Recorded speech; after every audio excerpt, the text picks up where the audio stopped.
கர்த்தருடைய பரிசுத்த நாமத்துக்கு மகிமையுண்டாகட்டும். இந்த நாளிலும் நம்முடைய திட்டத்தின்படி ஆண்டவர் நமக்கு கொடுத்த தரிசனத்தின்படி யாரை இந்த நாளில் பயன்படுத்த வேண்டும் என்று சொல்லி யோசித்து கொண்டிருந்தேன். அந்த நேரத்தில் சகோதரி செல்விய ஆண்டவர் எனக்கு முன்பாக காண்பித்தார். ஏன்னா இதுக்கு முன்னால ஒரு தடவை தங்கச்சியை நான் கூப்பிட்டிருந்தேன்.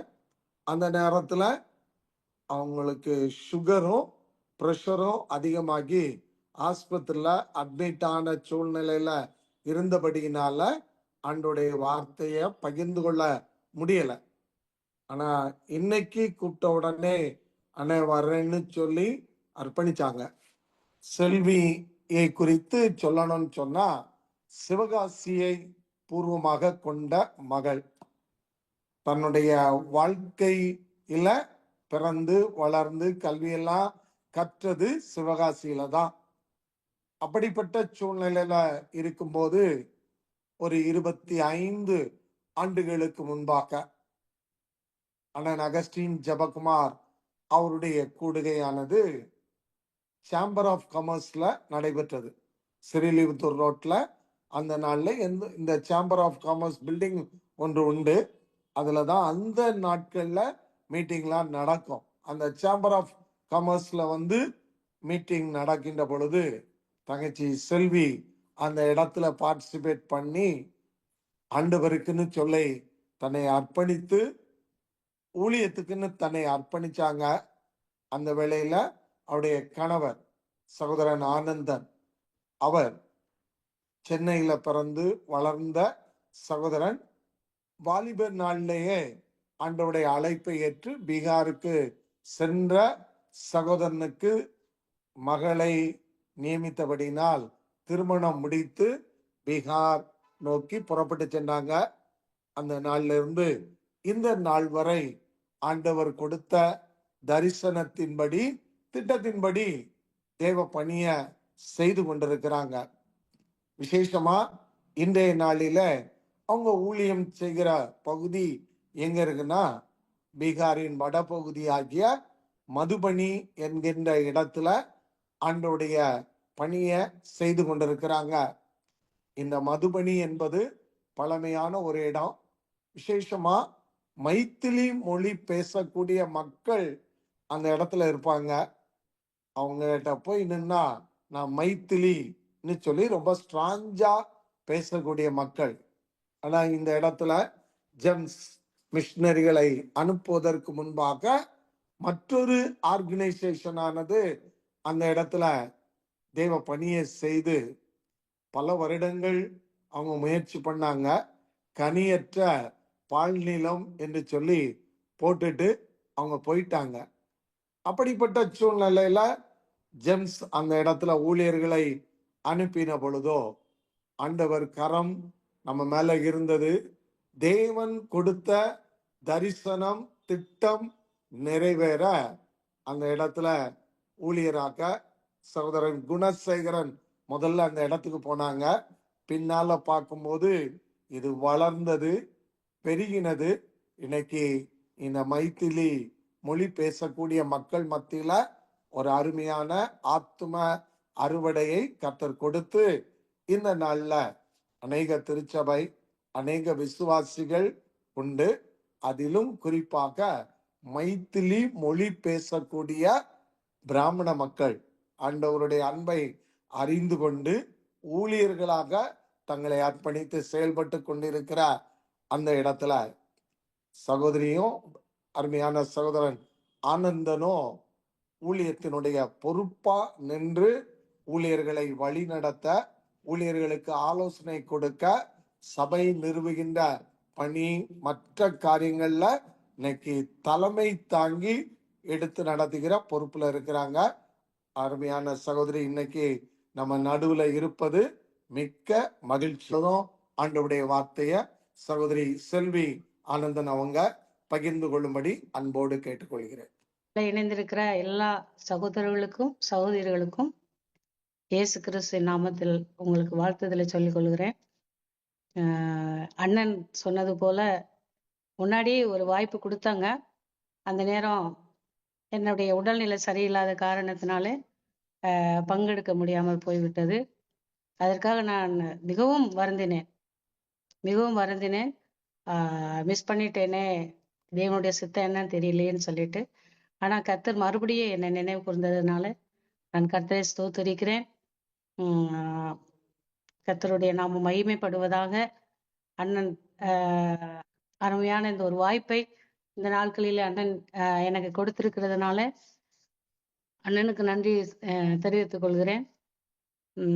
அண்ணன் சபை கட்டுமான பணியில ரொம்ப வைராக்கியம் நிறைந்த ஒரு மனுஷன். தேவனுடைய ஆலயத்தை கட்டி எழுப்புவதில் முன்னுக்கு நிற்கிற ஊழியக்காரர்களில் அவரும் ஒருவர். கர்த்தர் தாமே அவரோட குடும்பத்தையும் அண்ணனுடைய குடும்பத்தையும் பிள்ளைகளையும் கர்த்தர் ஆசீர்வதிப்பாராக. இந்த நாளில இந்த மீட்டிங்ல கூடி வந்திருக்கிற எல்லோரையும் கர்த்தர் உங்களை ஆசீர்வதிப்பாராக. கர்த்தர் நம்மோடு கூட பேசுவாராக. என்னுடைய பேர் செல்வி ஆனந்தன். என்னுடைய ஹஸ்பண்ட் அண்ணன் சொன்னது போல என்னுடைய ஹஸ்பண்ட் சென்னை சேர்ந்தவர். என்னுடைய சிவகாசி பக்கத்துல திருத்தங்கள் என்று சொல்லுகிறதான அந்த ஒரு சின்ன ஒரு ஊர்ல இருந்து கர்த்தர் என்னை அழைத்திருக்கிறார்.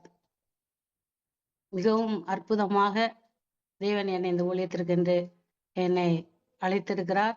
தகுதியில்லாத என்னை கர்த்தர் சேற்றில் இருந்து என்னை தூக்கி எடுத்து இந்த ஊழியத்திற்கு உண்மையும் உத்தமம் உள்ளவள் என்று என்னை தெரிந்து கொண்டபடினாலே நான் கர்த்தரை ஸ்தோத்தரிக்கிறேன். கடந்த கிட்டத்தட்ட 96ல நான் திருமணமாகி இங்க பீகாருக்கு வந்தேன். பாஷையே தெரியாம வந்தேன். கர்த்தர் அந்த பாஷையும் கற்றுக் கொடுத்தார். ஊழியத்துல மட்டுமா எத்தனையோ பாடுகள் பிரச்சனைகள் வந்தாலும் கர்த்தர் எங்களோடு இருந்து ஒரு தாயை போல ஒரு தகப்பனை போல எங்களை அரவணைத்து இந்த ஊழியத்தை ஆசீர்வதித்து கொடுத்திருக்கிறார். கடந்த சில வருடங்களாக நான் சுகரினால பிபினால பாதிக்கப்பட்டாலும் இந்த ஒரு வருடமாக இந்த இன்னும் அதிகமாக பாதிக்கப்பட்டு என்னுடைய கணவருக்கும் ஸ்டோன் ஆயிட்டுது, கால் பிளாடர் ஸ்டோன். அந்த காரியத்திலையும் மிகுந்த பிரச்சனையை எதிர்கொள்ள வேண்டியிருந்தது. ஆனாலும் தேவன் எங்களோட இருந்து ஒரு குறைவும் இல்லாமல் எல்லா தேவைகளையும் சந்தித்து அவருக்கு நல்லபடியாக ஆபரேஷன் செய்து மறுபடியுமாய் ஊழியத்திலே ஒரு வாலிபனை போல கடந்து செல்ல தேவன் பலன் கொடுத்திருக்கிறார். எனக்கும் பிபி அதிகமா இருக்குது. என்னுடைய கிட்னி ப்ராப்ளம் கூட ஸ்லைட்டா கிரியாட்டின்ஸ் சீரம் இருக்குது என்று டாக்டர் சொல்லியிருக்கிறார்கள். ஆனாலும் அந்த காரியத்திலையும் தேவன் என்னோட இருந்து ஒவ்வொரு நாளும் புது பலனை கொடுத்து அவருடைய ஊழியத்தை செய்ய கர்த்தர் எங்களை வழி நடத்தி வருகிறார். என்னுடைய ஊழியத்தை மதுபனியில கிட்டத்தட்ட 29 வருடங்களாக ஜெம்ஸ்ல இணைந்து ஊழியம் செய்ய கர்த்தர் உதவி செய்து வருகிறார். இதே மதுபனியில இதற்கு முன்பதாக நாங்கள் கிட்டத்தட்ட ஒரு 10 வருடம் ஊழியம் செய்திருக்கிறோம். அதற்கப்புறம் நாங்க டிரான்ஸ்பர் ஆகி அந்த அண்ணன் இருக்கிறதான நம்மளுடைய பெரிய அண்ணன் அகஸ்டின் ஜெபக்குமார் அண்ணன் இருக்கிறதான அந்த டிஸ்ட்ரிக்ட்ல போய் கிட்டத்தட்ட 14 வருடங்கள் ஊழியம் செய்ய கர்த்தர் உதவி செய்தார். மறுபடியுமாக இந்த முன்னாடி நாங்க ஊழியம் செய்த அதே இந்த மதுபனி இடத்திற்கு திரும்ப ஊழியத்திலே இணையும்படியாக கர்த்தர் எங்களுக்கு பெரிய பலனை கொடுத்திருக்கிறார். நாங்கள் முன்னாடி ஊழியம் செய்ததுனால இந்த இடம் வந்தது உடனே எங்களுக்கு ரொம்ப சந்தோஷமாயிட்டு மைத்திலி ஜோன் இதுல ஊழியம் செய்ய கர்த்தர் எங்களுக்கு உதவி செய்திருக்கிறார். கிட்டத்தட்ட நம்முடைய ஜோன்ல 35 ஊழியக்காரர்கள் குடும்பங்கள் இணைந்து 35ல இருந்து 37 ஊழியக்காரர்கள் இணைந்து ஊழியம் செய்து கொண்டிருக்கிறார்கள். 5 டிஸ்ட்ரிக்ட்ல நம்முடைய ஊழியம் நடக்கிறது. மதுபனி, தர்பங்கா, சீதாமடி, சுப்போல், சியோகர் இப்படிப்பட்டதான 5 டிஸ்ட்ரிக்ட்ல நம்முடைய ஊழியம் நடந்து கொண்டிருக்கிறது. பலவிதமான ஊழியங்களை செய்து கொண்டிருக்கிறோம். சிறு பிள்ளைகள் ஊழியம், வாலிபர்கள் ஊழியம், பெண்கள் ஊழியம், இந்த மாதிரி காரியங்களை சில ஸ்ட்ராட்டஜிகளையும் நாங்கள் உருவாக்கி இருக்கிறோம். இந்த மக்களை எப்படி நம்ம ரீச் பண்ணலாம் அப்படின்னு சொல்லிட்டு உங்களுக்கு தெரிந்தது போல பிஜேபி ஆர்எஸ்எஸ் காரங்களையும் ஆர்எஸ் காரர்களும் நம்ம மேல கண்ணு வச்சுட்டு தான் இருக்கிறாங்க. ஆனாலும் கர்த்தர் எங்களை பாதுகாத்து வருகிறார். உம் இந்த லதனியா அப்படின்ற ஒரு ஃபீல்டு அண்ணனுக்கு தெரியும். லதனியான்றது நேபாள் பார்டர்ல இருக்குது. அந்த சபை நேபாள் பார்டர்ல இருக்கிறதுனால அங்கேயும் சில டிஸ்டர்பன்சஸ் பண்ணிட்டு இருக்கிறாங்க. நீங்க அடிக்கடி ப்ரோக்ராம் நடத்துறீங்க, யாரெல்லாம் வர்றா அந்த சர்ச்சுக்கு அப்படின்னு கடந்த வாரத்துல நேம் லிஸ்ட்லாம் வாங்கிட்டு போயிருக்கிறாங்க. ஆனாலும் அங்க இருக்கிற சகோதரர் மிகவும் தைரியமாக, சகோதரர் ராபர்ட் என்பவர் மிகவும் தைரியமாக இருந்து அந்த ஊழியத்தை செய்து கொண்டிருக்கிறார்.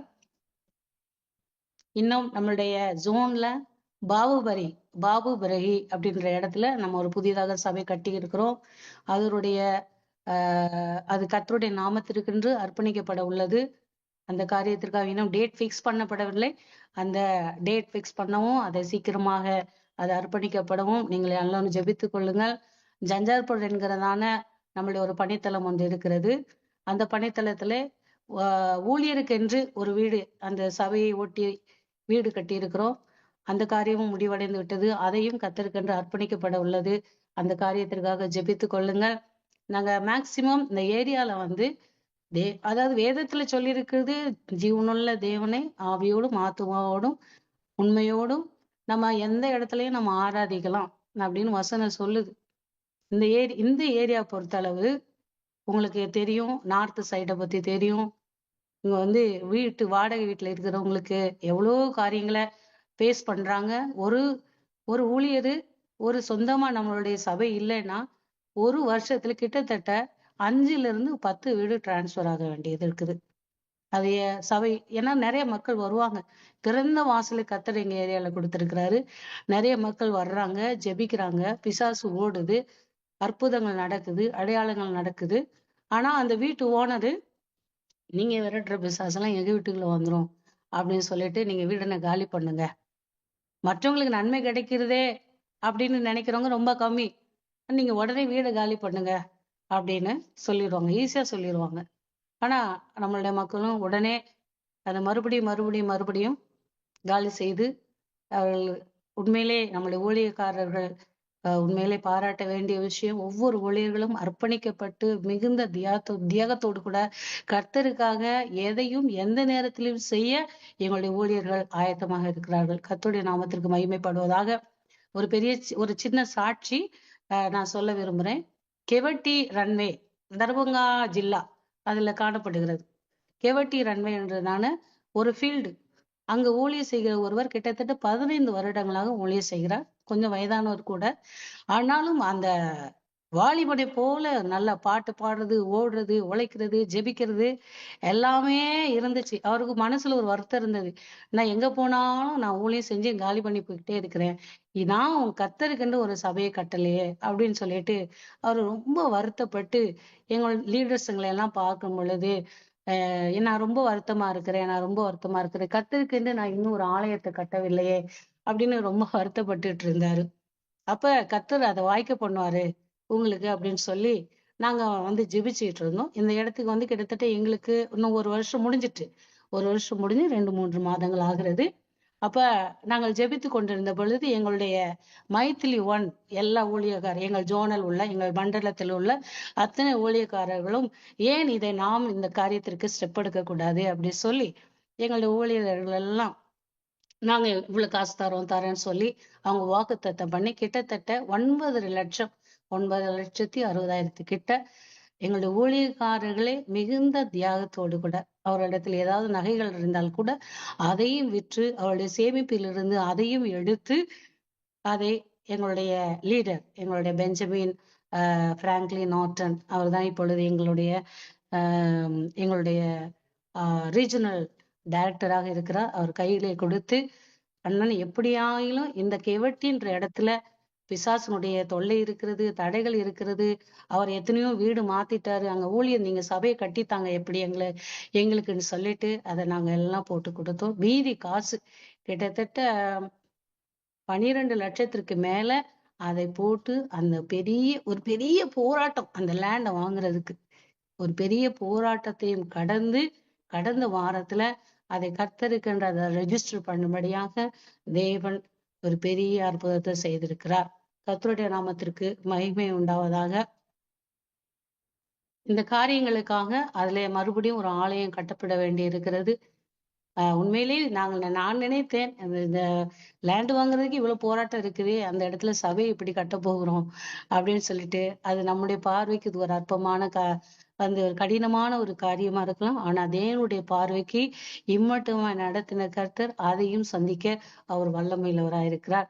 கர்த்தருடைய நாமத்திற்கு மகிமை உண்டாவதாக. அதே போல இந்த கொரிகாவுல ஒரு நம்மளுடைய கேம்பஸ்ல, நம்முடைய பள்ளி கேம்பஸ்ல இப்பொழுது அந்த பெஞ்சமின் அண்ணன் இருக்கிற அந்த இடத்துல ஒரு பேஸ்மெண்ட்டோட சேர்ந்து ஒரு லேண்ட்ல வந்து சபையை நம்ம வந்து கட்டலாம், அந்த இடத்துல ஒரு ஆக்சன் சென்டரை கட்டலாம் அப்படின்னு பேஸ்மெண்ட் அண்ணன் ஜபானி வந்து ஸ்பான்சர் எடுத்து போட்டு கொடுத்துருக்குறாங்க.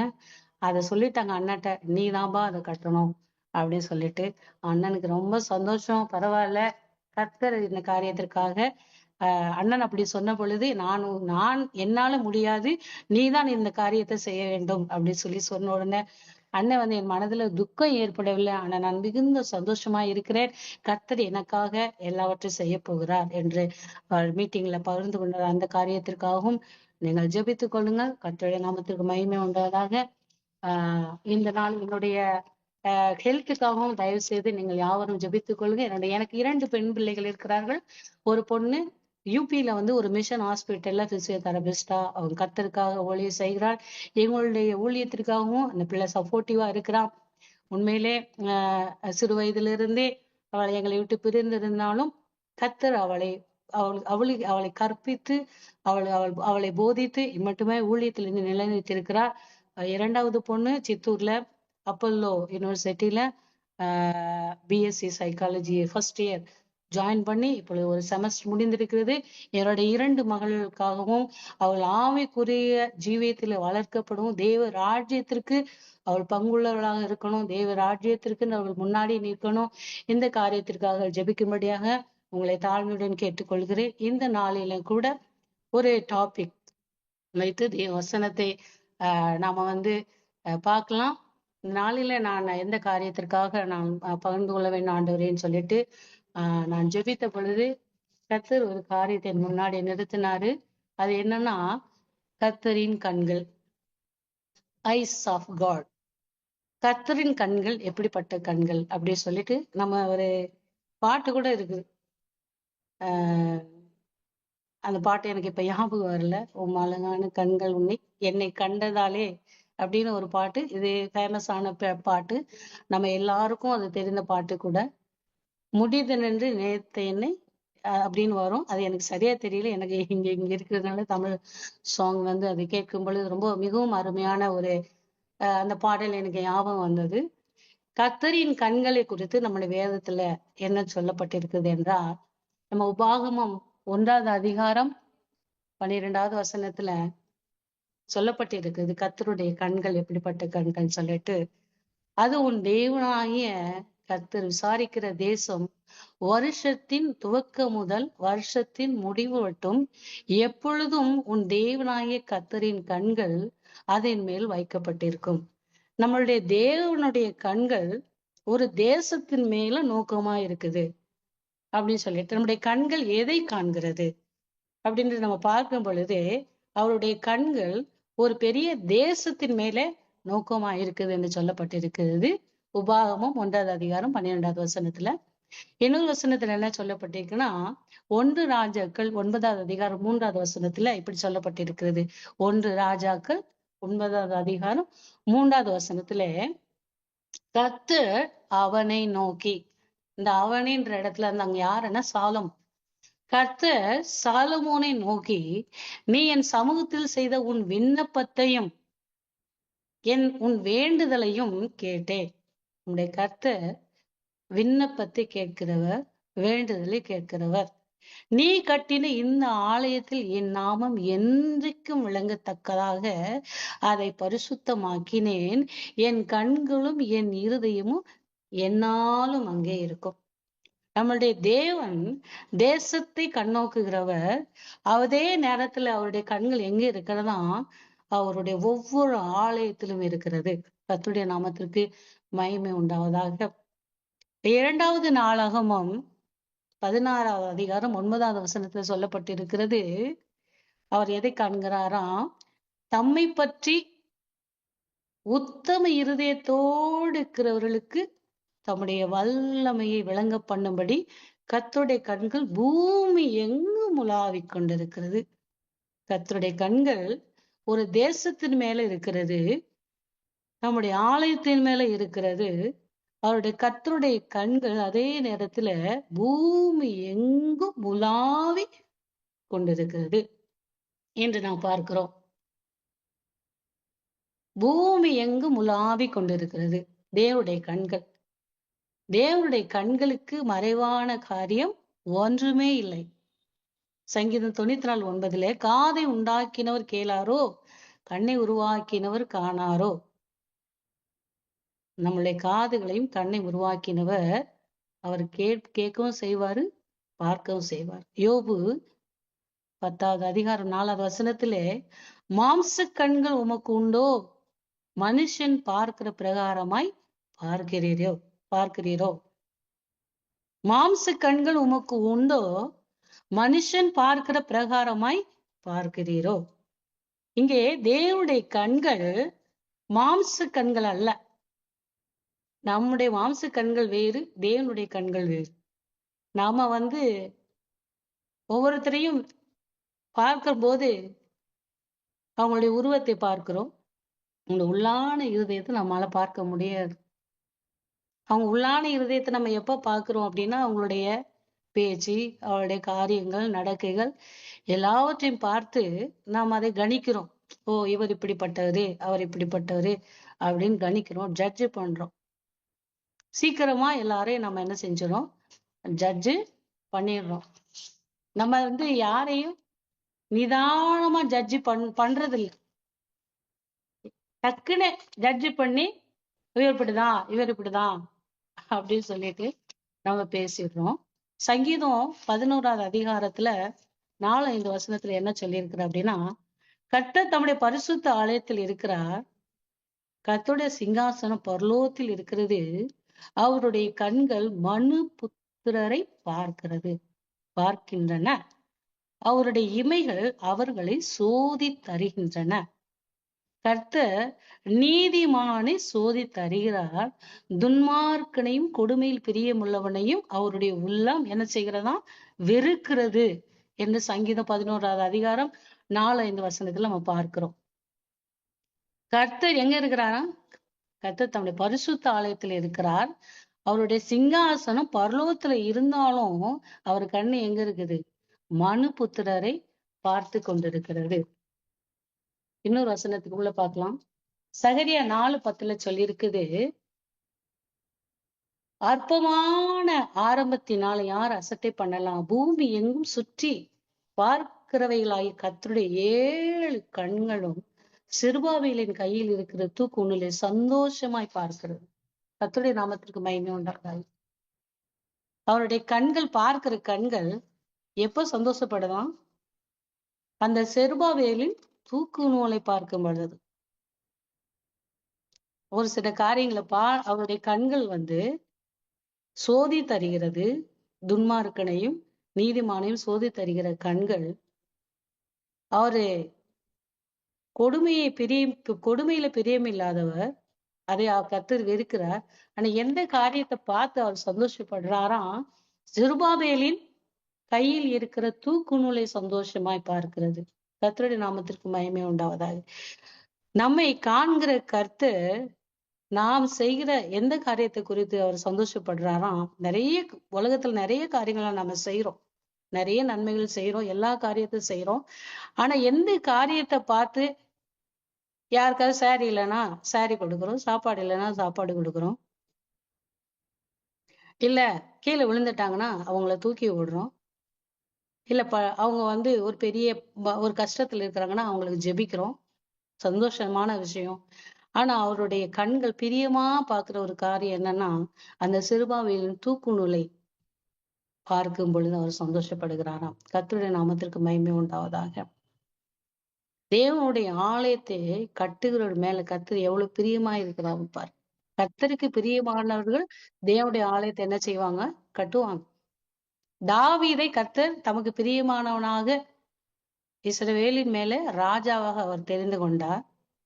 அந்த தாவீது என்ன செய்யறாரு, நான் நல்ல வீட்டுல குடியிருக்கிறேனே, கர்த்தருக்காக ஒரு வீட்டை கட்டணுமேன்னு சொல்லிட்டு அவர் போனப்ப அவர் சொல்றாரு, மகனே நீ கட்ட மாட்டாயா, உன் பையன் தான் கட்டுவான், சாலமோன் கட்டுவான். நம்மளா இருந்தா நல்ல வேளாண்டவரே, நான் ஆசைப்பட்டேன், நீங்க வேணான்றீங்க, பிரச்சனை இல்லைன்னு சொல்லிட்டு போயிடுவோம். ஆனா அந்த தாவீது என்ன சொல்றாரு, சும்மா இருக்கல, என் பையன் இள வயது உள்ளவனா இருக்கிறானே, அவன் வந்து தேவனுடைய ஆலயத்தை கட்டணும்னு சொல்லிட்டு அவன் யுத்தங்களின் மேல யுத்தங்கள் நடப்பித்து தன்னுடைய ஜீவனை ஒரு பொருட்டாக எண்ணாதபடிக்கு அந்த வயதான காலத்திலையும் கர்த்தருடைய ஆலயத்தை கட்டுவதற்கு பொன்னையும் வெண்கலத்தையும் மரங்களையும் அவன் இரும்பை மணலத்தனையாக அவ்வளவாக அவன் கர்த்தருக்கென்று சேமித்து வைத்தான். கர்த்தருடைய நாமத்திற்கு மகிமை உண்டாது. அதனாலதான் ஆண்டவர் சொன்னார், தாவீது எனக்கு பிரியமானவன் சொல்லி ஆண்டவர் சொன்னார். அவனுக்கு வாய்ப்பு தரப்படாவிட்டாலும் நம்மளுடைய தேவைகள் இந்த நாளில அதிகமான தேவைகள் இருக்கிறது. நம்முடைய தனிப்பட்ட விதமான தேவைகள் ஆயிரமான தேவைகள் என்று சொல்லலாம். அந்த தேவைக்கு ஒரு எல்லையே இல்லை. ஒரு தேவை முடிந்தா இன்னொரு தேவை இருக்கிறது. பிள்ளைகள் வீடு கட்டணும், பிள்ளைகளுடைய வருங்காலங்கள், படிப்பு காரியங்கள், திருமண காரியங்கள், எத்தனையோ காரியங்கள் இருக்கிறது, எத்தனையோ காரியங்கள். ஆனா கர்த்தர் நம்ம வந்து அந்த ஆலயத்தை கட்டுறதுக்கு அவன் சேர்த்து வச்சு கொடுக்கும்போது, அந்த சாலமன் அந்த ஆலயத்தை வந்து தாவீதுக்கு ஒரு வாக்கு தத்தம் பண்றாரு. நீ ஏன் வீட்டை கட்டுன, நான் உன் வீட்டை கட்டுவேன்னு சொல்லி அவர் வாக்கு பண்றாரு. எப்படி வாக்கு பண்றாரு, அந்த உன்னுடைய சந்தானத்தின் மேல, உன்னுடைய வம்சாவளியில உன் விளக்கு அணையாது இருக்கும். அந்த ராஜ்யத்துல சிங்காசனோட பையன் என்னுடைய சத்தத்தின்படி நடந்தா அவனுடைய சிங்காசனம் எந்தெந்தைக்கு நான் நிலைக்க பண்ணுவேன்னு சொல்லிட்டு ஆண்டவர் அப்படி ஒரு ஞானத்தை கொடுத்து நிதானிக்கிற தேவனாக அவர் சாலமனுடைய ஜெபத்தையும் அவர் நிதானிக்கிறார். அவன் எப்படி ஜெபிக்கிறான்னு சொல்லி நிதானிக்கிறார். உனக்கு என்ன வேணும்னு கேட்கிறார். அவர் சொல்றான், எனக்கு ஆண்டவரே, நான் சிறு வயதுள்ளவனா இருக்கிற ஜனங்களை நியாயந்திருக்கும்படியாக எனக்கு என்ன செய்யுங்க, எனக்கு ஞானத்தை கொடுங்க. அப்ப நிதானிக்கிறார். நிதானிச்சு அவனுக்கு அந்த ஞானத்தை கத்தர் கொடுக்கிறார். நீ பொன்னையும் ஐஸ்வர்யத்தையோ உன்னுடைய ஆயுசையும் உன்னுடைய எதினுடைய தலையும் கேட்காதபடிக்கு நீ ஞானத்தை கேட்டதுனால உனக்கு முன்னாடி உனக்கு பின்னாடி எந்த ராஜா கிட்ட இப்படி ஒரு ஞானம் இருக்கவே இருக்காது சொல்லி கொடுத்து நிதானி தருந்து கத்தர் கொடுக்கிறார். கர்த்தர் நாமத்திற்கு மகிமை உண்டாவதாக. கர்த்தருடைய நிதானிப்பு வித்தியாசமான நிதானிப்பு. சாமுவேல் பார்க்கிறார், ஆண்டவர் சொல்றார் சாமுவேலை போய் நீ தாவீதை என்ன பண்ணு, அபிஷேகம் பண்ணுன்னு சொல்ற. அங்க போய் சாமுவேல் கேட்கிறார், இவனா இருப்பானோ, இவனை அபிஷேகம் பண்ணணும்னு நினைக்கிறாரோ அப்படின்னு கெஸ் பண்றான். ஒவ்வொருத்தரா கடந்து போக பண்றான். ஈசாய், இதான் என் பையன், மூத்த பையன், அடுத்த பையன் அப்படின்னு சொல்லிட்டு கிட்டத்தட்ட 6 பையங்க, 7வது பையன் தாவீது. கண்டுக்கவே இல்லை. அவனுடைய ஒரு ஆடு மேய்க்கிற ஒரு மனுஷனா இருந்தான். அதனால அதை வந்து பெருசாவே அவர் எடுத்துக்கல. ஆனா அந்த ஆடு மேய்க்கிற இடத்துல தாவீது எப்படிப்பட்டவனா இருந்தானா, கர்த்தருடைய கண்கள் கண்டது. அவரு சொல்றாரு, சாமுவேலை பார்த்து சாமுவேல் டவுட் பண்றாரு, இவனா இருப்பானோ. அப்ப ஆண்டவர் சொல்றாரு, சாமுவேலே, நீ இவனுடைய முகத்தையும் இவனுடைய சரீர வளர்ச்சியும் பார்க்க வேண்டாம், நான் இவனை புறக்கணித்தேன். மனுஷன் பார்க்கிறபடி நான் பாரு, மனுஷன் முகத்தை பார்ப்பான், கர்த்தரோ இருதயத்தை பார்க்கிறவராயிருக்க. கர்த்தரோ நம்மளுடைய இருதயத்தை பார்க்கிறவராயிருக்கிற. நம்முடைய வாயில சொல் பிறவாததற்கு முன்னதாகவே தேவன் என்ன செய்கிறாரா, நம்முடைய இருதயத்துல என்ன இருக்கிறது தான் அவர் தெரிந்திருக்கிறார். கர்த்தருடைய நாமத்துக்கு மகிமை உண்டாவதாக. அவர் சொல்றார், நான் இருதயத்தை காண்கிற தேவன். யோபு குறித்து கர்த்தர் சாட்சி கொடுக்கிறார். மோசையை குறித்து கர்த்தர் சாட்சி கொடுக்கிறார். மோசை குறித்து என்ன சாட்சி கொடுக்கிறார், லேவியராகவும் 26 வசனத்திலே மன்னிக்கவும், அவர் மோசை குறித்து எப்படியா சாட்சி கொடுக்கிறார், என்னாகும் 12 வசனத்திலே, என் தாசனாகிய மோசையோ அப்படிப்பட்டவன் அல்ல. யார்கிட்ட சொல்றாரு, அவர் ஆரோன்கிட்டையும் அவர் எதிர்த்து வந்த அத்தனை பேர் முன்பதாக அவர் சாட்சி கொடுக்கிறார். நீங்க என்னுடைய மோசை குறித்து நீங்க சரியா நிதானிக்கல அவனை பத்தி உங்களுக்கு தெரியாது. எனக்கு எல்லாம் தெரியும் மோசையை பத்தி. அந்த மோசே எப்படிப்பட்டவன் என்று எனக்கு தெரியும். அவர் சொல்றாரு, என் தாசனாகிய மோசேயோ அப்படிப்பட்டவன் அல்ல, என் வீட்டில் எங்கும் உண்மையுள்ளவனாயிருந்தான். மோசே எங்கும் உண்மையுள்ளவனாயிருந்தான். யோபு குறித்து கர்த்தர் சாட்சி கொடுக்கிறாரு. எப்படி சாட்சி கொடுக்கிறாரு? அவருடைய ஃப்ரெண்ட்ஸ் எல்லாம் வர்றாங்க, அவனுடைய நிலைமையை பாக்குறாங்க. அவன் நிலைமையை பார்த்துட்டு இவன் ஏதாவது தப்பு பண்ணியிருப்பான், இவன் ஏதாவது அக்கிரமம் பண்ணியிருப்பான், அதான் இவனுக்கு இப்படி ஆயிருச்சு அப்படின்னு அவங்க சொல்லிக்கிட்டே போறாங்க, பேசிட்டு போறாங்க. 7 நாள் அளவும் பேசல. அவன் பாடு, யோபுடைய பாடு அவ்வளவு பெரிய பாடு. பார்க்க போன ஃப்ரெண்ட்ஸ் 7 நாளா பேசவே இல்லை, ஒருத்தர் ஒண்ணுமே பேசல. அந்த அளவு ஒரு கொடூரமான ஒரு சூழ்நிலை யோபு காணப்பட்டார். ஒரு பார்க்க முடியாத, பேசக்கூட ஒரு வாரம் அளவுக்கு பேசாத, அப்புறம் தான் பேச ஆரம்பிக்கிறாங்க. ஒன்னொன்னா சொல்லிக்கிட்டே போறாங்க. ஆறுதல் படுத்த வந்தவங்க யோபுவை குறை சொல்லுகிறதையும் அந்த காரியங்களை பார்க்கிறாரு. ஆண்டவர் சொல்றாரு, நீங்க என்னுடைய யோபுவை போல நிதானமா பேசலப்பா.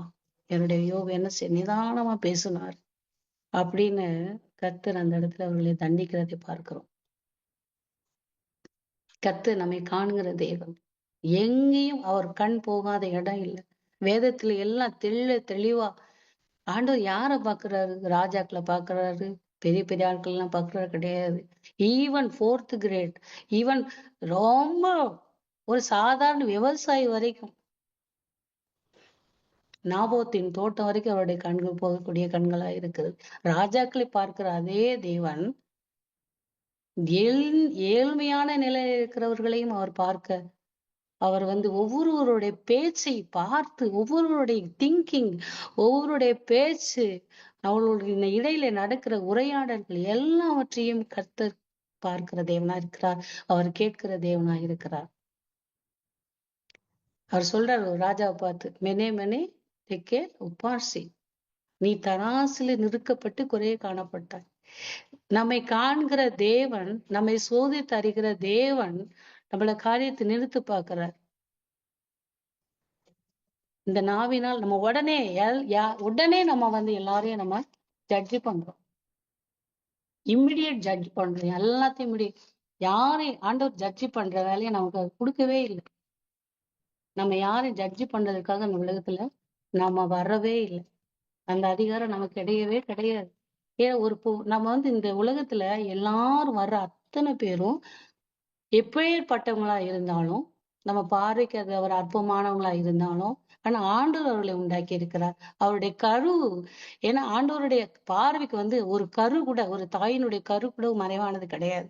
சங்கீதம் 139 அதிகாரம் 16 வசனத்துல சொல்லியிருக்கிறது, என் கருவை உடைய கண்கள் கண்டது, என் அவயங்களில் ஒன்றாயிலும் இல்லாத போதே அவைகள் அனைத்தும் அவைகள் உருவேற்படும் நாட்களும் உமது புஸ்தகத்தில் எழுதியிருக்கிறது என்று சொல்லியிருக்கிறது. உண்மையாகவே தேவன் தமக்கென்று தாசர்களை தெரிந்து கொள்கிறார், தமக்கென்று தேசத்தை தெரிந்து கொள்கிறார், தமக்கென்று ஒரு ஜாதியை தம்முடைய திட்டத்தை நிறைவேற்றும்படியாக தெரிந்து கொண்டாலும்,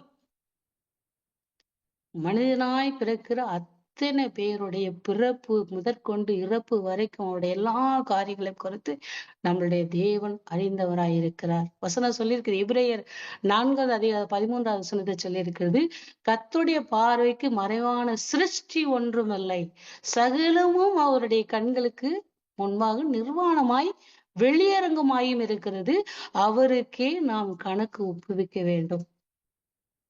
ரொம்ப தெளிவா இருக்கு பாருங்க அந்த வசனத்துல. எபிரேயர் 4வது அதிகாரம் 13வது வசனத்துல, கர்த்தருடைய பார்வைக்கு மறைவான சிருஷ்டி ஒன்றுமில்லை. Funny things. சில வேளையில யோசிச்சு, ஆண்டவருடைய கண்கள் எல்லா இடத்துக்கும் வருமா? நம்ம பாத்ரூம் போறோம், பெட்ரூம் போறோம், அங்கேயுமா வரும், எல்லா இடத்துலயும் வரும். கர்த்தருடைய நாமத்திற்கு மகிமை உண்டாவதாக. அவர் மனுஷனை உண்டாக்கினவர், மனுஷனை பழுகவும் பெருகவும் பண்ணுகிற தேவன். எலியா தீர்க்கதரிசி குறித்து அந்த ராஜா சொல்றான், நம்ம இங்க பிளான் போடுறதுலாம் அந்த ராஜாக்கு எப்படியா தெரியும், இஸ்ரேல் ராஜாக்கு. அப்போ ஒருத்தர் சொல்றாரு, ராஜாவே, நீர் உங்களுடைய மனைவி இடத்துல பள்ளி அறையில பேசுறது கூட கர்த்தருக்கு மறைவா இருக்காதுப்பா, எல்லாமே அவருக்கு தெரியும் அப்படின்னு சொல்றாரு. அவருடைய கண்களுக்கு மறைவான காரியம் ஒன்றுமே இல்லை. பாத்ரூம் போனாலும் கண்கள் அங்கே இருக்கிறது. கர்த்தருடைய நாமத்துக்கு மகிமை உண்டாவதா. சவுல் மலைஜலாதிக்கு போகிறான். அங்கே தாவீது அங்கே அவனுடைய சால்வை அறுத்து கொள்கிறான். இந்த காரியத்தை பார்க்கிறோம். மலை ஜலாதியில போயிருக்கிற ராஜாக்களை அவனுடைய சேனாதிபதி போய் அவர்களை கொன்று போடுகிறதையும் வேதத்துல எழுதியிருக்கிறது. அவருடைய கண்களுக்கு மறைவான இடம் ஒன்று. ஏன் பார்க்கிறாரு? ஏன் கர்த்தர் பார்க்கணும்? வசனத்திலே தெளிவாக இது எழுதியிருக்கிறது. அவருடைய கண்கள் ஏன் பார்க்கிறது?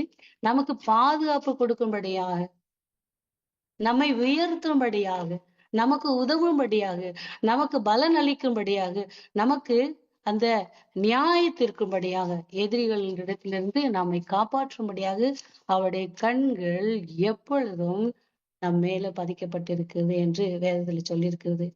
முன் சொன்னது போல லேவியராமம் 26வது அதிகாரம் 9வது வசனத்தில் சொல்லியிருக்கு, நான் உங்கள் மேல் நான் கண்ணோக்கமா இருந்து உங்களை பழுகவும் பெருகவும் பண்ணி உங்களோடு என் உடன்படிக்கை திடப்படுத்துவதற்காகவும் கர்த்தருடைய கண்கள் எப்பொழுதும் நம்மை நோக்கி கொண்டிருக்கிறது. யார் எப்படி வேணாலும் நம்மளை பார்க்கட்டும், ஆனா ஒரு காரியத்தை நாம் மறக்கவே கூடாது.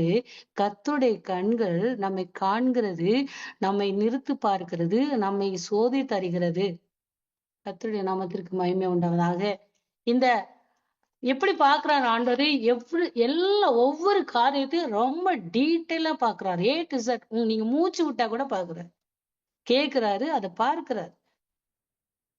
இஸ்ரவேல் ஜனங்களுடைய அந்த நீண்ட பெருமூச்சை பார்த்து அங்க மோசைய ஆண்டவர் மோசை அங்க அனுப்பி கொடுக்கிறார். தம்முடைய ஜனங்களுடைய நீண்ட பெருமூச்சை கேட்டு அவள் படுகிற பாட்டை பார்த்து கர்த்தர் அவள் டீட்டெயிலா பார்க்கிற கர்த்தர். டீட்டெயில்டா பார்க்கிற காரியங்களுக்கு ஒரு சின்ன எக்ஸாம்பிளுக்கு நான் உங்களுக்கு சொல்ல முடியும். ரெண்டு ராஜாக்கள் 18, 19, 20 அதிகாரங்களில் அங்க ஒரு இன்சிடென்ட் நம்ம பார்க்கிறோம். எசேக்கியா ராஜா, யூதரின் மேல ராஜாவாக இருந்தவர் எசேக்கியா ராஜாவை குறித்து பார்க்கிறோம். அப்பொழுது அசீரிய ராஜா சனகரிப் தன்னுடைய ஸ்தானாதிபதிகளை அனுப்பி, ராப்சாக்கே மெயின் ஆளு, அவரை அனுப்பி அவன்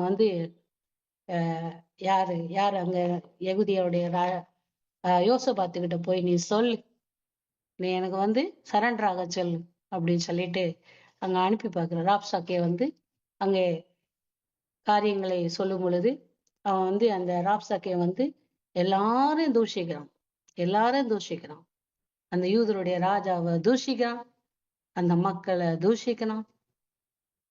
இதுவரைக்கும் சொல்றான், உங்களுடைய கர்த்தர் தான் என்னைய அனுப்புனாரு, உங்களை தோற்கடிக்கும்படியாக, உங்களை அடிமைப்படுத்தும்படியாக. உங்க ஆண்டவர் சொல்லாமல நான் இங்க வரைக்கும் வந்தேன் அப்படின்னு சொல்லி அவன் தூசிக்கிறதை அங்கே பார்க்கிறோம். தேவன் எல்லாவற்றையும் பார்க்கிறார், எல்லாவற்றையும் விவரமாக அவர் பார்க்கிறார். இவர் யோசபாத் அந்த ராப்சாக்கே கொடுத்து விட்ட அந்த நிருபத்தை பிரித்து வைத்து தேவனுடைய ஆலயத்துல ஜபிக்கிறதை பார்க்கிறோம்.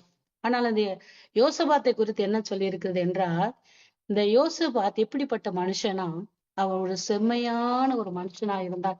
வேதத்துல 18வது அதிகாரம் 3வது வசனத்துல இருந்து நீங்க அவர் பாத்தீங்கன்னா, இந்த எசேக்கியா ராஜா எப்படிப்பட்ட ராஜானா, அவர் ஒரு செம்மையா இருந்தார். செம்மையா காரியங்களை அவர் நடப்பித்தார். தேவனுடைய பார்வையில செம்மையான காரியங்களை செய்தார். விக்கிரகங்கள் மேடைகளை அகற்றினார்.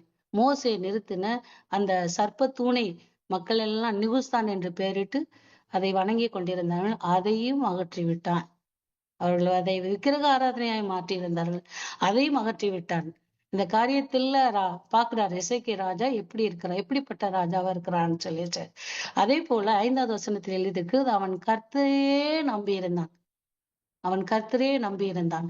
அதே போல அசிரியாவை நான் சேவிக்க மாட்டேன், என் தேவன் என்னை காக்க வல்லமை இல்லவர் அப்படின்னு சொல்லி, நான் அவனுக்கு தண்டனை செலுத்த மாட்டேன் அப்படின்னு சொல்லி அவன் அதுலயே ரொம்ப ஸ்ட்ராங்கா இருந்து கர்த்தரே சார்ந்து 6வது வசனத்துல அவன் கர்த்தரே சார்ந்து கொண்டான் என்று இப்படிப்பட்ட உறுதியா இருந்த அந்த சூழ்நிலை 14வது வருஷத்துல, அவன் யூதருக்கு ராஜாவா இருந்த 14வது வருஷத்துல என்ன நடந்ததுன்னு தெரியல.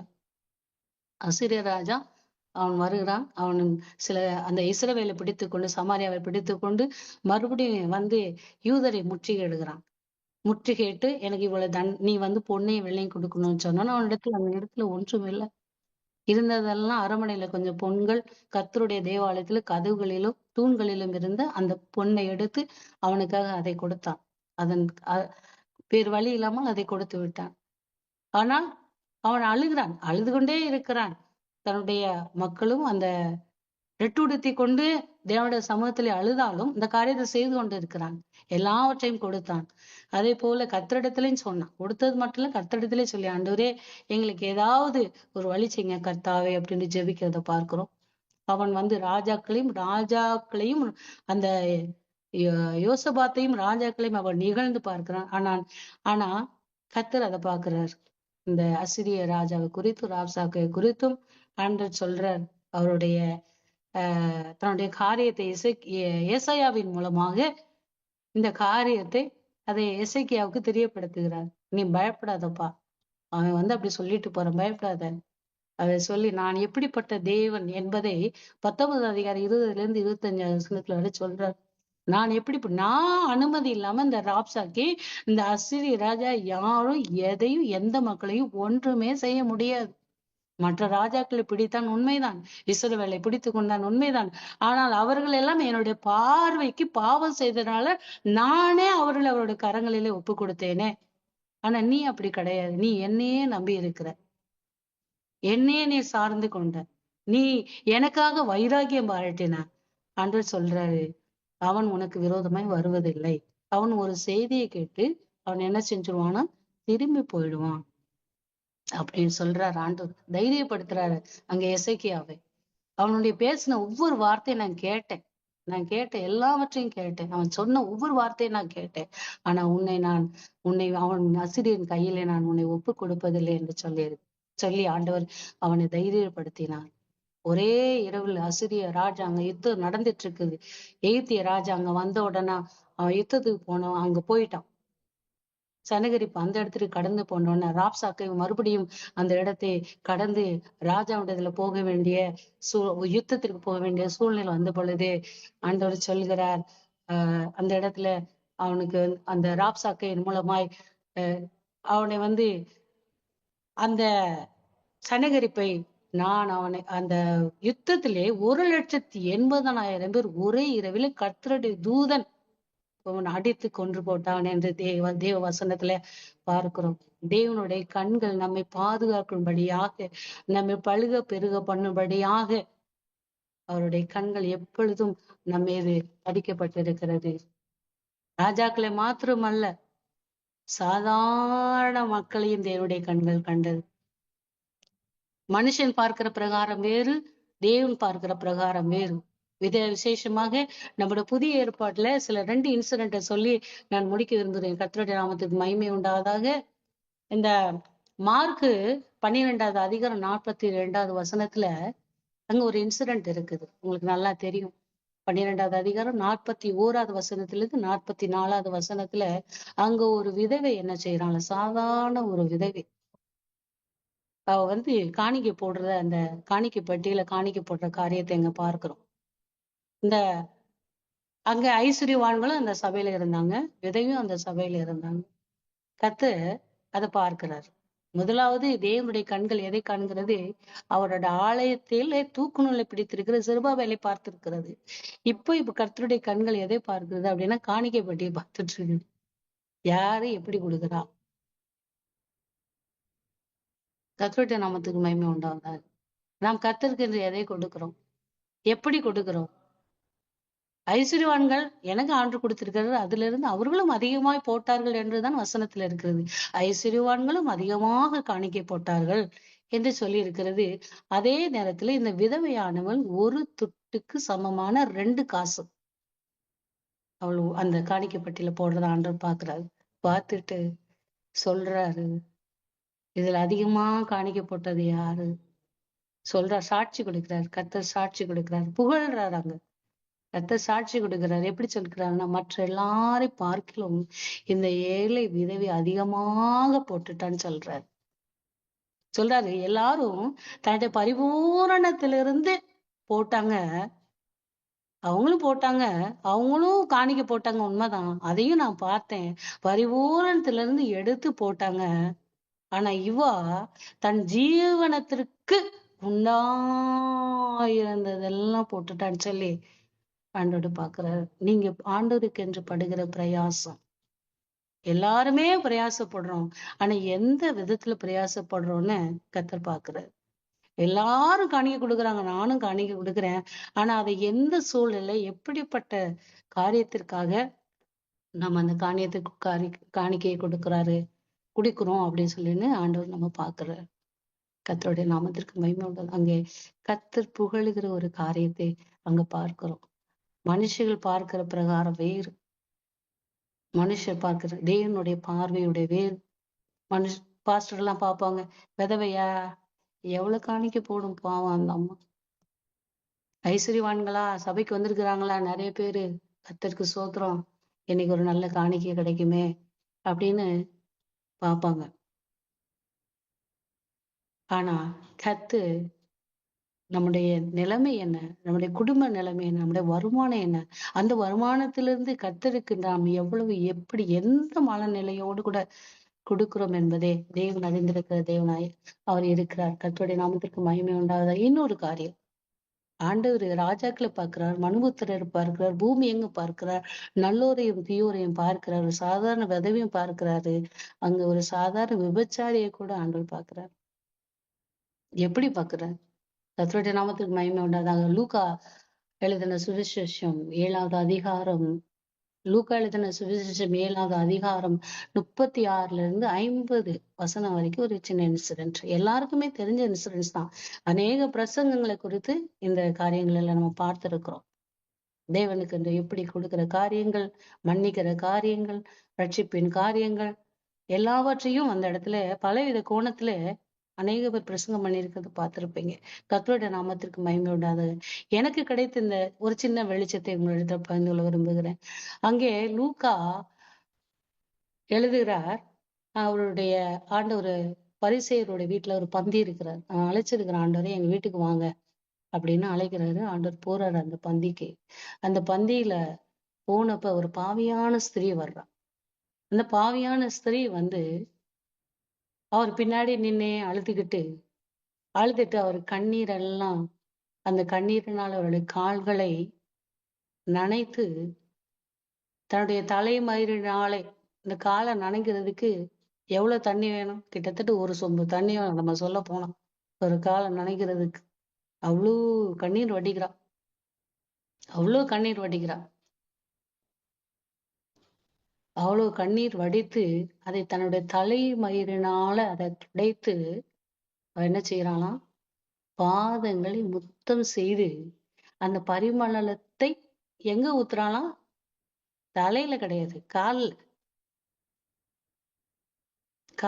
அந்த அந்த காஸ்ட்லி அந்த தைலத்தை என்ன செய்யறான், கால்ல ஊத்தி அதை வந்து செய்யற காரியங்களை பார்த்துட்டு எல்லாரும் மனசுல நினைக்கிறாங்க, சொல்லிக்கிறாங்க, மனசுகளே சொல்றாங்க, இவளை தொடுகிற ஸ்திரீ இந்நாள் என்றும் இவள் எப்படிப்பட்டவள் என்றும் அவருக்கு தெரிந்திருக்காதா அப்படின்னு சொல்லி பாக்குறாங்க. இப்ப மக்களுடைய ஆங்கிள் என்ன, அவருடைய பாக்குற அந்த கோணம் என்ன, இவ ஒரு விபச்சாரி, அந்த கோணத்துல பாக்குறாங்க. ஆண்டவர் சொல்றாரு, நீ தண்ணி கூட குடுக்கலப்பா, இவ கண்ணீராலேயே என் காலை கழுவுனான், நீ என் தலையில நீ ஒரு முத்தம் கூட பண்ணல. ஏன்னா இஸ்ரேல் தேசத்துல முத்தம் கொடுப்பாங்க, இவ பாரு, இவ வந்து ஓயாம முத்தம் கொடுத்தா. என்னுடைய நீ வந்து தலையில என் தலைக்கு என்ன கொடுக்கல, பரிமள தைலத்தால என் காலையை புகழ்ற. இந்த நாளையில கர்த்தர் நம்மை காணுகிற தேவனா இருக்கிறார். இன்னொரு காரியம் கூட இருக்குது, நேரம் இல்லை, மத்த நோட் பண்ணி கொள்ளுங்க தயவு செய்து. மத்த 26 6 to 13 வரைக்கும் அங்கேயே ஒரு சகோதரி உயர்ந்த விதமான அந்த பரணி கொண்டு வந்த அந்த பரிமள தைலத்தை அங்க கொடுக்குறா. சில பேர் சொல்றாங்க, இதை தரித்திரருக்கு கொடுக்கலாமே. ஆண்டவர் சொல்றாரு, இல்லப்பா, அவன் நற்கிரியை செஞ்சிருக்கிறா. தரித்திரர் எப்போதும் உங்க கூட இருப்பாங்க, ஆனா நான் எப்போதும் உங்க கூட இருக்க மாட்டேனே. என்னை அடக்கம் பண்ணும்படியாக இவள் தீர்க்க தரிசனமாக அந்த தைலத்தை என் மேல வார்த்தைன்னு சொல்லி அங்கேயும் ஆண்டவர் புகழ்கிறதை பார்க்கிறோம். கர்த்தருடைய நாமத்துக்கு பயன் கொண்டதால் இந்த நாளில கர்த்தர் இந்த வசனத்தின் மூலமாய் உங்களோடு கூட தொடர்ந்து பேசும்படியாக கர்த்தரிடத்துல ஜெபித்து நான் முடிக்க விரும்புகிறேன். நம்ம எல்லோரும் ஜெபிக்கலாம். அன்புள்ள தகப்பனே, உம்மை ஸ்தோத்திரிக்கிறோம். நன்றி நன்றி ஆண்டவரே. இந்த நாளிலே கூடிய நம்முடைய பிள்ளைகளுக்காக ஸ்தோத்திரிக்கிறேன். நீர் உங்களோடு பேசி இருக்கிறீர் ஆண்டவரே. உம்முடைய கண்கள் எங்களை காண்கிற கண்களாய் இருக்கிறது ஆண்டவரே. அப்பா, துதிக்கிறோம் ஐயா, உம்மை ஸ்தோத்திரிக்கிறோம் ஆண்டவரே. நீர் காண்கிறீர் என்ற பயத்தோடு கூட எங்கள் வாழ்நாளை நாங்கள் நடத்த, உமக்கென்று ஜீவிக்க கர்த்தாவே ஸ்தோத்திரிக்கிறோம். அப்பா, எங்களுக்கு உதவி செய்யும். அநேகர் பார்வைக்காக நீண்ட ஜெபம் பண்ணுகிற இந்த உலகத்துல அப்பா ஸ்தோத்திரம், ஜெபிக்காமல் கூட தன்னுடைய வாயை திறக்காமல் தன் கண்ணீரனாலே ஆண்டவரே தன்னுடைய உள்ளத்தை இருதயத்தை வெளிப்படுத்தின தங்களுடைய வறுமை நிமித்தம் தங்கள் கைகளை திறந்து அப்பா ஸ்தோத்திரம் ஆண்டவரே, இவளை குறித்து எங்கெல்லாம் இடம் சுவிசேஷம் பிரசங்கிக்கப்படும் அங்கெல்லாம் இவளுடைய பேரும் பிரசங்கிக்கப்படும் என்ற ஒரு பெரிய ஆசீர்வாதத்தை உம்முடைய பிள்ளைகளுக்கு கொடுத்தீரே. நீர் புகழுகிற பிள்ளைகளாக ஆண்டவரே நாங்கள் வாழ, நாங்கள் ஜெபிக்க, உமக்கென்று அப்பா கொடுக்க நீர் எங்களுக்கு உதவி செய்யும்படியாக நாங்கள் ஜெபிக்கிறோம் ஆண்டவரே. அப்பா ஆமே ஸ்தோத்திரிக்கிறோம் ஐயா. ஒவ்வொரு பிள்ளைகளுக்கும் பெரிய இந்த கிருபைகளை தாரும். உம்முடைய ராஜ்யத்திற்கு நீர் புகழுகிற பிள்ளைகளாக அப்பா, நீர் பழுக பெருக பண்ணுகிறவர்களாக அப்பா, உத்தமர்களாக ஒவ்வொரு பிள்ளைகளையும் நீ நிலைநிறுத்தும்படியாக நான் ஜெபிக்கிறேன் ஆண்டவரே. மன்னன் குடும்பத்தாரையும் கலந்து கொண்ட ஒவ்வொரு பிள்ளைகளோட குடும்பத்தையும் கர்த்தர் ஆசீர்வதித்து செழிக்க பண்ணும்படியா ஜெபிக்கிறேன். பிள்ளைகளை எல்லாம் ஆண்டவரோட வீட்டார் யாவரையும் கர்த்தர் ஆசீர்வதிக்கும்படியா ஜெபிக்கிறேன். பலவீனமாய் இருக்கிறவர்களுக்கு கர்த்தர் பலனை கொடுத்து ஆண்டவரே மான்கால்களை போல ஆண்டவரை மாற்றி ஜெபிக்கிறவர்களாக ஆண்டு உமக்கென்று ஓடுகிறவர்களாக அப்பா ஸ்தோத்திரம் ஆண்டவரை நீ உதவி செய்யும்படியா ஜெபிக்கிறேன் ஆண்டவரே. அப்பா, எங்களை தாழ்த்துகிறோம் ஐயா. ஆண்டவரே ஆண்டவரே நாங்கள் இன்னும் உமக்காக பெரிய நாங்கள் இதுவரை செய்தது ஒன்றுமே இல்லை கர்த்தாவே. இன்னும் உமக்காக பெரிய காரியங்களை செய்ய எங்களுக்கு உதவி செய்யும். எல்லா துதி கனமாயுமே உமக்கே எடுக்கிறோம். இயேசு கிறிஸ்துவின் நாமத்தில் பிதாவே, ஆமென். ஆமென். என் ஆத்துமாவே கர்த்தரை ஸ்தோத்திரி, என் முழு உள்ளமே அவருடைய பரிசுத்த நாமத்தை ஸ்தோத்திரி. என் ஆத்துமாவே கர்த்தரை ஸ்தோத்திரி, அவர் செய்த சகல உபகாரங்களையும் மறவாதே. ஆமென். கர்த்தருடைய பரிசுத்த நாமத்துக்கு மகிமையுண்டாகட்டும். இந்த நாளிலும் நம்ம மத்தியில ஆண்டவருடைய வார்த்தைய பகிர்ந்து கொண்ட சகோதரிக்கு நன்றி சொல்றேன். அதோடு அவங்க நிக்கிற பணித்தளம் ரொம்ப கரடு முரடான இடம், லேசான இடம் கிடையாது. பயங்கரமான ஒரு இடத்துலதான் அவங்க நிக்கிறாங்க. கொடுத்த பொறுப்பும் மேன்மையான பொறுப்பு. ஆகையினால உங்களுடைய ஜெபம் தேவை. சகோதரிக்காக ஜெபம் பண்ணுங்க. இந்த அவங்களுடைய ரீஜன் சோனல்ல இருக்கிற இடத்துல, குட்டவுனாங்கிற இடத்துலதான் முதல்ல ஆண்டவர் எங்களுக்குள்ள ஒரு தரிசனத்தை கொடுத்து சர்ச்சை கட்ட கர்த்தர் கிருபை தந்தார். அதுக்கு பின்னாலதான் சர்ச்சை கட்டணுங்கிற எண்ணமே எனக்குள்ள வந்துச்சுது. ஆனா சர்ச்சை கட்டணும்னு சொன்னா ஃபைனான்ஸ்ல நான் தனிப்பட்ட முறையில ரொம்ப பெரிய ஆள்லாம் கிடையாது. ஏன்னா என் மனைவி ஒரு மெட்ரிகுலேஷன் ஸ்கூல் டீச்சர் தான். நான் சம்பளம் வாங்காம தான் ஊழியத்துல இருந்து இன்னைக்கு வரைக்கும் இருந்துகிட்டு இருக்கிறேன். அப்படிப்பட்ட சூழ்நிலையில இந்த குட்டவுனாங்கிற பகுதிக்கு நானும் ஒரு 6 சகோதரர்களுமாக கடந்து செல்ல கர்த்தர் கிருபை பாராட்டினார். குளத்துக்கரை, கம்மாக்கரைன்னு சொல்லுவாங்க. இதுல எங்களுடைய ஜீப் கடந்து செல்கின்ற வேளையில இந்த பக்கமும் பள்ளம், இந்த பக்கமும் பள்ளம். இந்த குளத்துக்கரையில போகும்போது ஜீப் 2 அடி இறங்கும், பிறகு மேல தூக்கும், அதுக்கப்புறம் 3 அடி இறங்கும். இப்படியே குதித்து குதித்து கடந்து செல்கின்ற நேரம் மழை பெஞ்சிருச்சுது. பீகார்ல அந்த ஏரியால உள்ள மணல் மழை பெஞ்சாச்சுன்னா ஸ்லிப் ஆக்கிறோம். ஆனா நாங்க சென்ற ஜீப் சுபத்திரமா குட்டவுனா செல்ல கர்த்தர் கிருபை பாராட்டினார். லேசா ஸ்லிப் ஆகியிருந்தாலும் நாங்க அவ்வளவு பேரும் உயிர் பிழைப்பதற்கு வாய்ப்பு இல்லை. அப்படிப்பட்ட இடத்துக்கு ஆண்டவர் எங்களை அழைத்து சென்றார். முதல்ல சர்ச்சை கட்டணும். அதுக்கு அடுத்து குட்டவுனால ஊழியத்தை நிறைவேற்றிட்டு நாங்க மதுபனி வரணும்னு சொல்லி இரவு கிளம்புறோம். அங்க சாக்கடையில எங்களுடைய ஜீப் பதிந்து விட்டது. பதிந்து நிக்கிறதுக்கு அப்புறம் 2 மணி நேரம் போராடுறோம். ஆனா ஜீப்பை தூக்க முடியல. ஆனா கடைசியில தூக்கி நிப்பாட்டினதுக்கு அப்புறம் அங்குள்ள மக்களே சாப்பாடு கொடுத்து எங்களை தங்க வைக்கிறதுக்கு ஒரு சத்திரத்துல, ஸ்கூல்ல வாசல்ல திண்ணையில படுக்கிறதுக்கு இடம் பண்ணி ராத்திரி ஃபுல்லா எங்களுக்கு பாதுகாவலா நின்னாங்க. இத ஆண்டவர் மனதில் கொண்டு இதுல ஒரு சர்ச்சை கெட்டணும்பான்னு சொல்லி தரிசனத்தை கொடுத்தார். நான் ஆண்டவரே உம்முடைய சித்தம் ஆக கடவுதுன்னு சொல்லி விட்டுட்டேன். ஆனா தேவன் இதற்கென்று ஆயத்தப்படுத்தின ஒரு இடம் ஒண்ணு உண்டுன்னா, மதுரைக்கு பக்கத்துல மானாமதுரையில போற வழியில திருப்போணம் ஒரு சின்ன கிராமம் உண்டு. இந்த திருப்போணத்துல மாரநாதா சர்ச் உண்டு. வீட்டு மாடியில ஒரு 10 பேர் கூடி ஆராதிக்கிற ஒரு இடம் உண்டு. அந்த இடத்துல உள்ள பாஸ்டர் வந்தாங்க. வந்து என்னை மீட் பண்ணி ஒரு அமௌண்ட்டை கொடுத்துட்டு போனாங்க. ஒரு பெரிய தொகைய கர்த்தர் கொடுத்தார். அதன் மூலமாகத்தான் குட்டவுனால சர்ச்சை கட்டப்பட்டது. ஆனா அவங்க கொடுத்துட்டு போனாங்க. ஆண்டவரோ அவங்களுடைய கொடுத்த தன்மைய உணர்ந்து இன்னைக்கு திருப்போணத்துல அதே சர்ச்சு ஒரு 20 சென்ட் லேண்ட்ல மிக அருமையாக நேர்த்தியாக கட்டி முடிக்கப்பட்டதோடு மாத்திரமல்ல, பிரான்ச் சர்ச்சஸையும் ஆண்டவர் ஏற்படுத்தி தந்தார். இத கர்த்தருடைய நாமம் மகிழ்ப்படும் வகையில இந்த நாள்ல சாட்சியா பகிர்ந்து கொள்றேன். அதுக்கப்புறம் தான் பார்க்கும்போது நேபாளத்துக்குள்ளேயும் நாங்க கடந்து சென்றோம்.